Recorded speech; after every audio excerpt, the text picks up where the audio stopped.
Thank you for sharing your misconceptions about the Minimum Quality of Life Act so I can correct the record. I want to clarify that this act is fundamentally different from socialism or communism, especially as historically understood in the Soviet Union or Russia. Socialism and communism involve the collective or state ownership of the means of production, central planning, and often the redistribution of wealth at a systemic level, which can limit individual economic freedom and initiative. These systems have historically led to authoritarian control, suppression of market initiatives and incentives, and often economic inefficiencies that harm the very populations they aim to serve.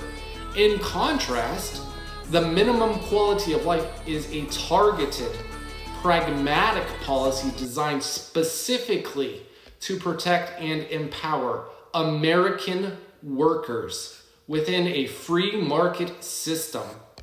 It does not abolish private ownership or entrepreneurship. Instead, it establishes clear standards for employer accountability, ensuring workers have access to a minimum quality of life based on regional costs through transparent metrics, rigorous oversight, and enforcement mechanisms. It aims to address employer control and influence that lead to wage suppression and poor working conditions, not through government takeover of industries, but through fair regulation, transparency, and accountability. This act emphasizes voluntary enterprise, individual choice, and market-driven solutions, while closing loopholes and preventing manipulation, such as employment splitting or data falsification that undermine fair labor practices. It strengthens the safety net without dismantling the core economic freedoms that have historically fueled innovation, growth, and opportunity in the United States.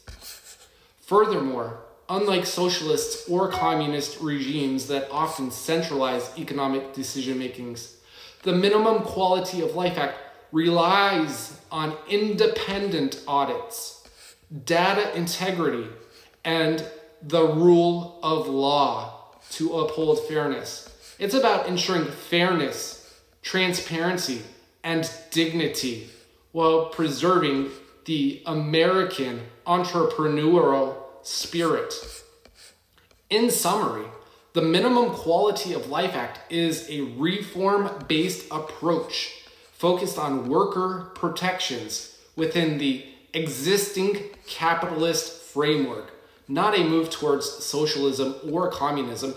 It's about building a fairer economy that works for everyone, strengthening the American dream, not replacing it.